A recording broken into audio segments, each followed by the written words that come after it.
So I assume that this is just, yeah, so this is just both of Sephiroth's weapons.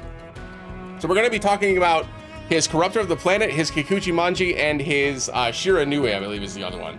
Yeah, Shiranui. So first things first, the gear itself, this is the same as what it was back when second anniversary when this came out. The truth is that it's fine, right? It's fine. It's good enough for Sephiroth right now because it's going to give him an extra 15% damage in each of the elements, whereas his base outfit gives 15%, I think it's physical and magic ability potency, which is still fine, right? So you don't need this, but if you are using original Sephiroth in any capacity, right now, this is one of the only 3 available gears that he has. So if you're trying to have a third available gear, this is still a good one to pick up. If you're trying to save for second anniversary, which I totally understand, keep in mind, remember that all of these banners do not end until March 11th, which isn't for, I believe, 3 weeks. Yeah, 3 full weeks.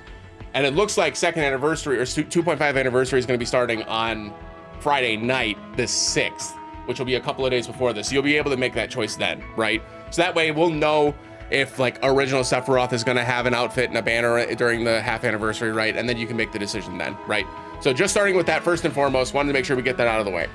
Other than that, the outfit itself, like I said, it's fine. The attack all allies is actually not very useful in general, just because he has 2 attack all allies weapons already. And both of those weapons, there are some builds where Sephiroth actually brings both Kikuchi Manji and I think it's Muramasa is the other one, but like there are some builds that I've seen that use both of those swords, so he doesn't really use the attack all allies. Is this useless though? No. Obviously he's going to continue to get more weapons. Obviously he's not going to always offhand one of the attack all allies weapons, and when he doesn't, you still get that level 3 break, which is fine, right? It's good enough. And then again, Omni Arcanums are good. This is still good to have as an offhand thing too, as a sub gear. So it's solid. In terms of the aesthetics, I criticized it back then. I'll criticize it now. It's just a recolor of his base outfit. There's nothing special about this one. I mean, it looks fine. And if you like the darker colors, then cool. But like, for me, it's whatever, right? It's whatever. It's a shiny. Yeah, there you go. There you go. Jumping into the weapons, Kikuchi Manji is still one of the best weapons in the game. This one gives physical and magic damage bonus to your entire team, while also giving Sephiroth a haste, allowing himself to cast for a couple more times. Obviously this is still very, very strong. It even does a really strong AoE non-elemental attack, so this is still doing a lot of damage while he's giving your entire team bonus damage. This is very, very good, right? So that basically, this is the reason why I said we didn't need to pull like crazy for Lightning's Rod back when the Final Fantasy 13 event came out, right? Because on those teams that Aerith could come into, the only ones that Sephiroth couldn't was basically the Ice team, was the one that Aerith wanted in over the Sephiroth, right? The Sephiroth can do this for magic and for physical, while also giving himself a haste, while also dealing a massive amount of non-elemental damage. And then he's got really good weapons too that help increase your team's damage, help increase his damage. He's just a very good character. Kikuchi Manji is a very good staple item, and I don't think it's been outclassed as of right now, right? We've seen a magic damage bonus effect come through. I don't believe we've seen an AoE physical damage effect come through yet that I can think of. I think Vincent's was single target, right? It was self, right? So I think that was the only physical damage one that we got was the Vincent one that he does on himself since this released. But yeah, this is still very, very strong. I still have no issues with this. And much like I mentioned with Lightning's Rod, this is still a very good weapon in OB0, right? 20-second haste with a 20% bonus damage to your entire team. 30-second duration is fine, right? It's fine. And it's not like this is doing bad damage, so having to recast this is not the end of the world, right? And getting it to OB1 takes it from a 30-second duration to a 40-second duration, and then it's still really strong, right? 720% is fine. For a non-elemental attack, it's perfectly fine. Obviously, OB6 is the breakpoint that you're probably looking for, but ultimately, the percentages only go up by 5%, the duration only goes up by 10 seconds, and the haste only goes up by 5 seconds. So this isn't a weapon that I think you need to go super heavy in the paint in, but if you did, it's gonna pay off for you, right? You're gonna get more damage, you're gonna get more percentage damage, you're gonna get more haste duration. Like, it is good to overboost this, but like, you don't need to, right? Still, great weapon overall, nothing wrong with it. Shiranui, nothing's changed with this one. This is still the best magic fire weapon in the game as of right now, as of this conversation. I have not checked the new banners yet. Obviously, I did see the Twitter post, but I haven't gone to, deep dive seeing what the, outfits and everything are. We'll jump into that after. This weapon's still very, very strong. Fire damage bonus for your entire team is very good, while Sephiroth is still doing a lot of damage with magic attack all allies to increase your team's magic damage. Very, very strong weapon, right? No notes, no complaints. This is still one of the best fire weapons in the game, if not the best fire weapon in the game. And Sephiroth is very, very strong, right? He's got a lot of really good offhand weapons. This is a very good fire weapon. It's very strong, right? Like I said before, both of these Sephiroth weapons are very, very strong. They're both very, very good. If you don't have a copy of them, it's okay to do one pull to try to get like a 3 or 4 star copy of them if you miss second anniversary, right? As you do with all limited banners, you want to pull at least once to get one of these if you haven't already gotten it. If you're looking for a wish list, I usually just, for Sephiroth specifically, put his good weapons on. So like the only weapons that I can think of wrong, Sephiroth. The only weapons that I would want to have on the wish list that are not the new featured weapons would be Osafune. This is Sephiroth's magic water weapon that does 1340% magic water damage with an AoE magic attack increase. This is one of the best magic water weapons in the game, and it's just very strong, right? Very strong. Other than that, I would just include anything that helps. If you're pulling for Shira Nui, I would pull for fire potency stuff. So stuff like the Zack's, what's Zack's fire sword called? Crystal sword, I think. Yeah, Crystal Sword. This is a good one. That's really, really good. Gives you the rest of that fire potency that you're looking for. And then you're just looking for magic attack and magic ability potency. So Electro Cannon from Barrett. And it's the other one. I think you would probably want to do Vincent's Hugin Immunin to get the rest of the magic attack that you would need. Because remember, his Shiranui is magic attack all allies. So you don't actually have the full magic attack that you'd be looking for. Other than that, all the new featured weapons, whichever you prefer, they're perfectly fine for a one-off pull, right? If you are considering pulling on this, I would recommend you just sit tight, wait until the half anniversary comes up and we get some details about the new banners and such, just to make sure you're not gonna have some buyer's remorse, and then you can go crazy after that. All right, so we do have a new featured banner, and it's gonna be Glenn and Lucia. First things first, let's go ahead and check the aesthetics. Hey, we didn't get a new draw.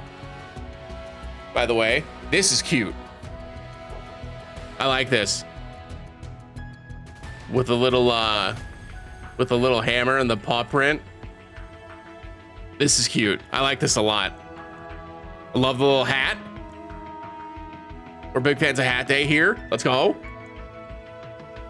This is a cute outfit, man. This looks great. Are those non-slip shoes? The apron looks good. Shinra Kitchen. Yeah, it's solid look, man. Solid look. This looks good. This is one of Glenn's better outfits, honestly. It's a good one. I like this one a lot. Let's jump into that outfit. We got Ultra Baked Chocolate Rush. 1000 magic fire damage, 3 cast. Provoke is applied, magic defense is decreased. Yeah, okay. So we were talking about this in the Discord where we were just like, you know, Lucia and Glenn seem to be the, you know, you want to bring them for the magic fire builds now because of the new weapons and we didn't know what the outfits were. But the thing that it was missing was magic defense down, and this gives you the magic defense down. So you do get 3 casts of this, which is nice. It does give provoke for 30 seconds. It does give magic defense down for 30 seconds. Both of those effects are things that Glenn and his fire team want. So those are both very good. You do get 3 casts, which means you get 90 seconds duration for all of those. It's a little short, like a little tiny bit short, because most of the fights that we're fighting like that, they're usually around 2 minutes worth of fight. So 90 seconds is a little bit low, but it's still very good. Having the provoke is very good. Having the magic defense is very good. Or magic defense debuff is very good. That's great. It comes with a fire potency all allies. Really? They didn't give him an Arcanum, did they? No. Interesting. This is the first time I've seen a tank get the elemental potency all allies.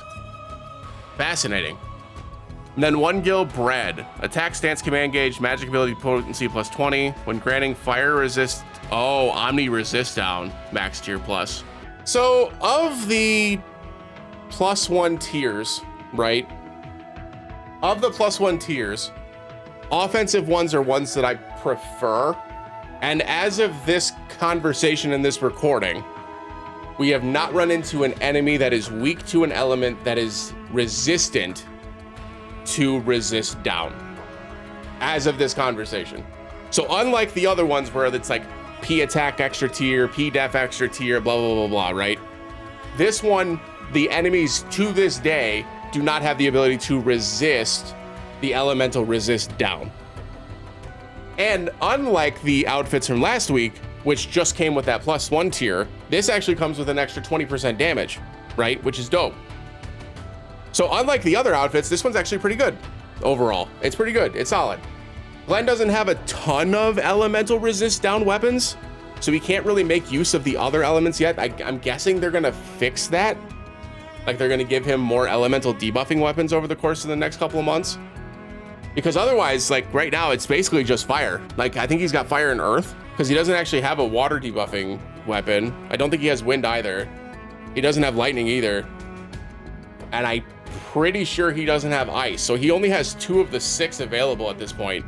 So I have to imagine that that's probably where they'll go with his weapons for the next couple of months, just to make him able to use those effects. But what this means though is that as they release those weapons, this outfit gets better, right? Because you're able to use this outfit for different builds as a result. So it's a solid ability. I don't think it's that great, but it's solid, right? The only real downside to this is that Glenn is a tank, and this outfit has no tank effects, like at all.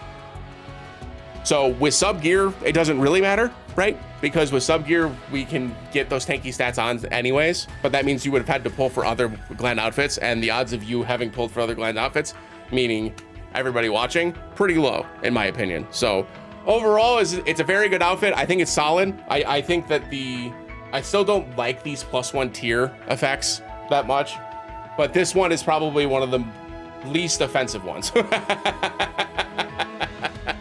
This is one of the least offensive ones. So yeah, it's solid. It's solid. I don't mind it at all. Let's check out the new weapon. All right, we got 490% magic fire damage. So this is gonna go up to 920. Fire resist decrease low to mid. Magic attack increase all allies low to mid. Veil 5%. It's gonna be 62 magic attack. That's helpful.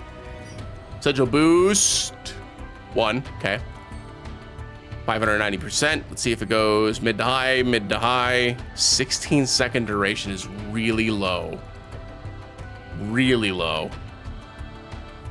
Gonna be 6242. Next sigil boost 1. OB10, still mid to high, duration to 25 seconds. That's a huge increase. Right, 9 seconds, that's over 50% increase from OB6 to OB10. That's a huge jump. 25 seconds is still pretty short though. So we've talked about this before, but just so for folks that may be watching that may not know about the overspeed rolls and the buffs that they give, supports get buff debuff extension added to their actual stats just from their overspeed rolls. Glenn is not a support, he's a tank. So 25-second duration on a support, someone like Lucia, it's fine because you're able to get that buff debuff extension on. It's at actually 25 seconds. It's going to be quite a bit longer than that with all of the other buff debuff extension weapons that she has available in her kit and in her builds. Where Glenn doesn't have a lot of weapons that have buff debuff extension. I mean, even if they did, it's very rare that you would equip that onto a tank versus like tanky stat weapons, right? So the duration is pretty low. For Glenn in particular, I don't think it's that big of an issue because he's probably offhanding Pirate's Glaive with this, if I'm being honest. And so like he's probably only using Pirate's Glaive once, and then he's probably just clicking this over and over again. If that's the case, not a big deal, right? Not a big deal.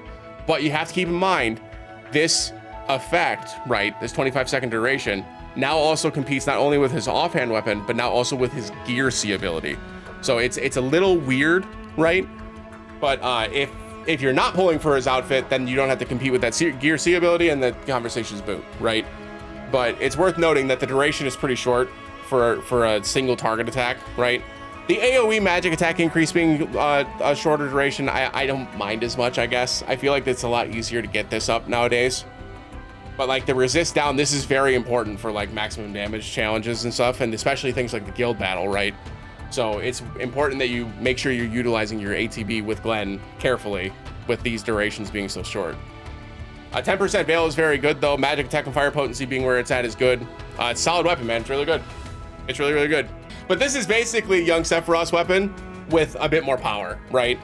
I forget the name of the sword, but yeah, it's basically that one with a little bit more power. Obviously, Glenn is a tank. He doesn't have the offensive stats in his overspeed roll to get him to the attack damage levels that young Sephiroth would get to, but it allows you to have this effect with original Sephiroth and Shiranui, which currently you weren't able to do because Sephiroth and young Sephiroth can't play together, right? So this is a good weapon. It's a good addition to the game. It's a good addition to Glenn's kit, which has always been a little underwhelming, right? So it's nice to see Glenn get another new weapon. Would I pull for this today? Probably not. right? Probably not. I don't think that this outfit is so good for Glenn in particular. I think it's a little too one-dimensional. And even in the case where, you know, you have his Desperado Glaive at a decent overboost, I don't think that you want to have this just for the extra bonus tier, right? Because that's a physical weapon anyway, so the magic ability potency doesn't really help you there, which is kind of a bummer.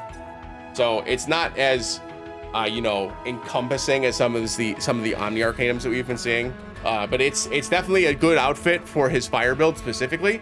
And if you wanted to have an extra fire build or an extra fire damage dealer or something, or a better tank for your fire damage team, it's solid, right? It's solid. Still pretty good.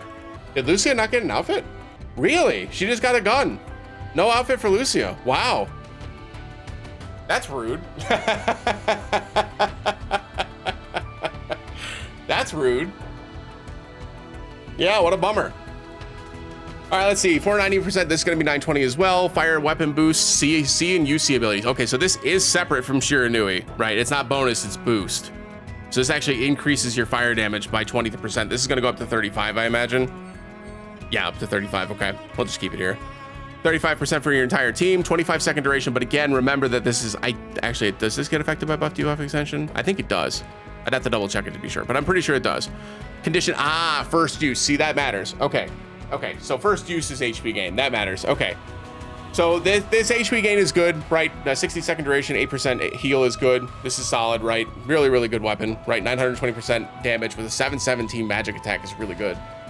35% boost of fire weapon, 62 magic attack, 42 fire potency, again, very good. And sigil boost too, not surprising, right? Not surprising. We're starting to see this with the support characters now.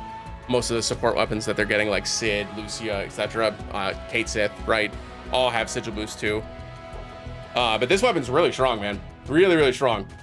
Lucia already has two very good fire team weapons. Oh, three actually.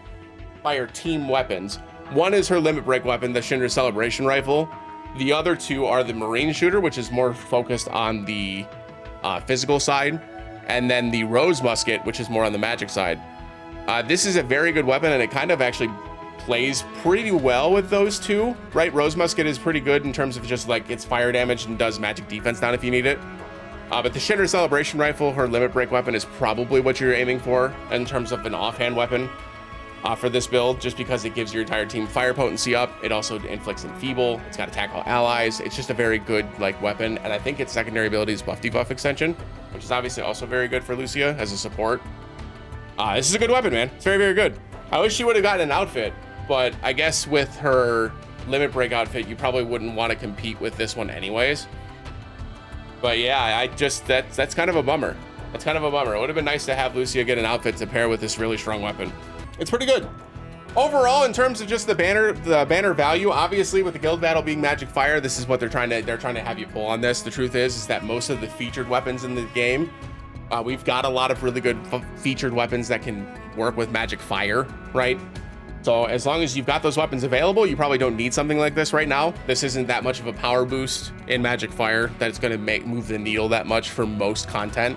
Obviously, for this month's guild battle, it's probably going to matter quite a bit, but we play for the long game. We're not playing for the short game. If you want to pull for it, go for it. It's not a bad banner. I think the two weapons are both pretty good. I think Glenn's outfit is fine, and this is not nearly as bad as the Sid and Red 13 banner last week, because both their outfits are not very good at all. In terms of the wish list, so you're only pulling on this if you want Glenn's outfit, right? So assuming that you want Glenn's outfit, the two weapons that I would include on this for sure are the Pirate's Glaive, which has Provoke, Veil, and HP gain for your entire team. The reason why I said good for Lucia's weapon only having that first use is because Pirate's Glaive has an HP gain that's reapplicable, right? And I was just like, man, it's kind of weird because they kind of seem like they want Glenn and Lucia to play on the fire team together, right? So like, why would they give Lucia HP gain when Pirate's Glaive is pretty much the one weapon that Glenn wants in his offhand, right? But the truth is that since it's not a reapplicable HP gain, Pirate's Glaive is still very good. So it's still a good weapon to have in the offhand. Obviously, Provoke and Veil are both very good, both very strong. Being able to have a constant effect is really good, but really you're bringing it because it's got really good R abilities for his offhand, and it's just a solid weapon to have in his offhand, right? The other weapon that I would include is the Desperado Glaive. If you haven't already gotten this to a good overboost level, this is a great earth resist down weapon. and it's just one of Glenn's better weapons, right? So it's good to continue pulling for Glenn's good weapons so you can actually have a reason to use Glenn. And if you're going to pull on this banner and you're going to pull for his outfit, Desperado Glaive needs to be at a high overboost level. Last weapon that you could include if you wanted to is the Blade of Ruin. This is an ice damage weapon that does provoke, but it also has a command gauge increase, which is nice. As a tank weapon, it's fine. It's not good, it's fine. But it's a solid ice damage weapon for the physical side. He is basically the ice tank right now. Whether that changes or it improves later down the road, we don't know. But Blade of Ruin is still a solid weapon, and it's still one of Glenn's best weapons in his kit. Other than that, the rest of the wish list, I would just include regular, recently released featured weapons. Not going to repeat myself every single week, right? But like the truth is that any featured weapon that just released that's currently on the bottom of this list here, you can include any of them. They're all fine, right? If you are prioritizing Lucia, there's not a ton in her kit that I'd be super excited about wishlisting. The 3 weapons that I could think of off the top of my head would be Nightjar. This is a really good magic and physical defense debuffing weapon. It's just generically good. Got Diamond Sigil Break with good R abilities, good generic R abilities that she can use this in her offhand. Marine Shooter is the more physically focused fire support weapon. This comes with physical attack decrease for all enemies and AoE fire resist down, which we don't have very many instances of this in the game. So this is still a very, very good fire utility weapon. And then the previously mentioned Rose Musket, which does 620% magic fire damage, and as long as she's above this HP threshold, gets her magic defense decrease, which is solid, right? Overall, like I said, I don't think that this banner is anything crazy. I don't think this is something that you need to pull on today, and now noticing that it doesn't end until the 11th as well, I would absolutely wait on this. So there's no reason to pull on this today. Give yourself a chance to see what the half anniversary weapons are going to look like. Give yourself a chance to see what like the power creep is going to be. And then if you think that this is still something that you want, by all means go for it. Obviously, like we talked about before, if you're having fun with the game and you like Glenn or you like Lucia, just pull. Just have fun, right? It's not gonna change the game, not gonna ruin your account. Do what you need to do and have fun with the game, right? But if you're looking for my opinion, looking for my 2 cents, I don't think that this banner is that crazy. It's definitely an improvement over last week's banner, but this banner is pretty weak overall in terms of just the outfit power and how much it would add to your account. But 2 very good weapons to add to 2 characters that like to have more powerful weapons. So nice to see that.